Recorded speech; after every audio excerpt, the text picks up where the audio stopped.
Hai semuanya, perkenalkan kami dari kelompok 1. Di video ini, kita akan mempelajari tentang faktor-faktor dalam pengambilan keputusan. Namun sebelum kita mulai, perkenalkan nama saya Winnie Indah Kurniasari dan rekan-rekan kelompok saya. Ada Helmi Mulyadi, M. Syafrizal, dan Wildan Pratama. Nah, selanjutnya kita akan langsung aja penyampaian materi yang akan langsung disampaikan oleh Helmi Mulyadi. Kepada Helmi, dipersilahkan. Terima kasih, Winnie. Di sini saya akan menjelaskan dasar pengambilan keputusan menurut George R. Terry. Yang pertama ada intuisi. Intuisi atau perasaan memiliki sifat subjektif sehingga mudah terkena pengaruh. Pengambilan keputusan berdasarkan intuisi ini mengandung beberapa keuntungan dan kelemahan. Yang kedua ada pengalaman. Pengalaman seseorang dapat memperkirakan keadaan sesuatu dan dapat diperhitungkan untung ruginya terhadap keputusan yang akan dihasilkan. Yang ketiga ada fakta. Pengambilan keputusan berdasarkan fakta dapat memberikan keputusan yang sehat, solid, dan baik. Dengan fakta, maka tingkat kepercayaan terhadap pengambilan keputusan dapat lebih tinggi. Sehingga orang dapat menerima keputusan yang dibuat itu dengan rela dan lapang dada. Yang keempat ada wewenang. Pengambilan keputusan berdasarkan wewenang biasanya dilakukan oleh pimpinan terhadap bawahannya atau orang yang lebih tinggi kedudukan kepada orang yang lebih rendah kedudukannya. Pengambilan keputusan berdasarkan wewenang ini juga memiliki kelebihan dan kekurangan. Yang kelima ada logika atau rasional.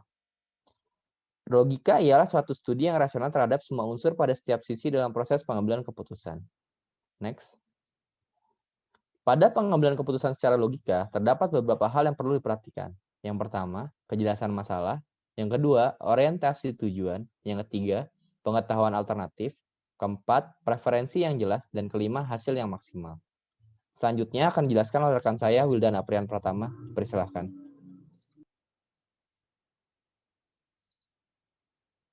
Baik, terima kasih atas kesempatannya. Saya akan menjelaskan tentang faktor-faktor dalam pengambilan keputusan. Yang pertama ada posisi atau kedudukan, kemudian yang kedua ada masalah, kemudian yang ketiga ada situasi, keempat kondisi, dan yang kelima ada tujuan.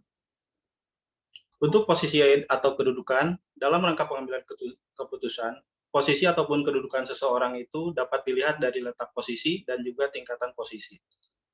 Kemudian dalam masalah, dapat dibagi menjadi dua, yaitu masalah terstruktur dan juga masalah tidak terstruktur. Kemudian yang ketiga, situasi adalah keseluruhan faktor-faktor dalam keadaan yang berkaitan satu sama lain. Faktor-faktor itu dapat dibedakan atas dua, yaitu faktor-faktor yang konstan dan faktor-faktor yang tidak konstan.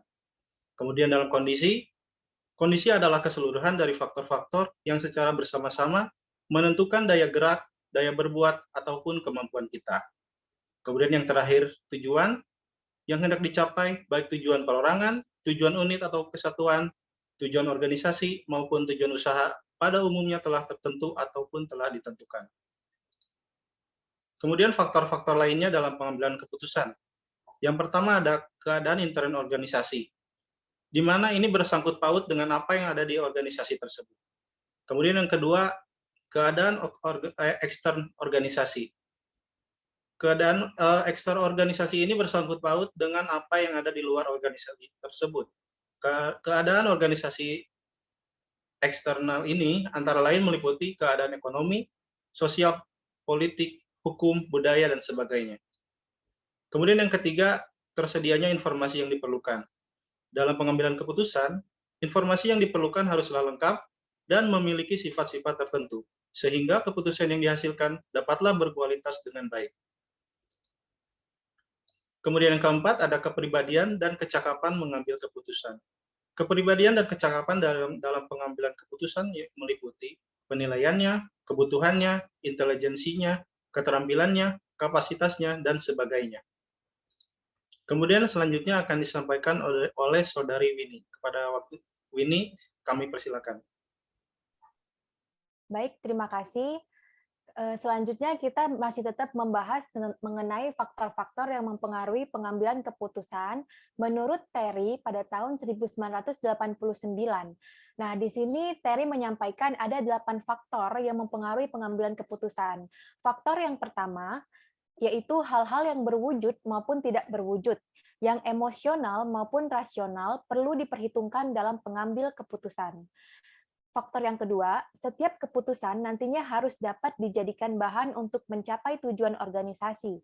Yang ketiga, setiap keputusan janganlah berorientasi kepada kepentingan pribadi, perhatikan kepentingan orang lain. Faktor yang keempat, yaitu jarang sekali ada satu pilihan yang memuaskan. Selanjutnya yang kelima, pengambilan keputusan merupakan tindakan mental. Dari tindakan mental ini kemudian harus diubah menjadi tindakan fisik. Poin yang keenam yaitu diperlukan pengambilan keputusan yang praktis untuk mendapatkan hasil yang baik. Faktor yang ketujuh yaitu setiap keputusan hendaknya dikembangkan agar dapat diketahui apakah keputusan yang diambil itu benar. Faktor yang kedelapan yaitu setiap keputusan harus merupakan tindakan permulaan dari serangkaian kegiatan berikutnya. Materi selanjutnya akan disampaikan oleh Saudara Syafrizal. Kepada Syafrizal dipersilakan. Baik, terima kasih Saudari Windy. Untuk selanjutnya saya akan menyampaikan 5 faktor lain dari faktor-faktor yang sudah disampaikan oleh rekan-rekan saya sebelumnya. Dari 5 faktor ini adalah yang pertama adalah fisik, yang kedua adalah emosional, yang ketiga rasional, keempat praktikal, dan yang kelima adalah interpersonal. Fisik sendiri adalah didasarkan pada rasa yang dialami oleh tubuh, seperti rasa tidak nyaman atau kenikmatan. Adanya kecenderungan menghindari tingkah laku yang menimbulkan rasa tidak senang, sebalik yang memiliki tingkah laku yang memberikan kesenangan. Emosional biasanya didasarkan pada perasaan atau sikap orang yang akan bereaksi pada suatu situasi secara subjektif.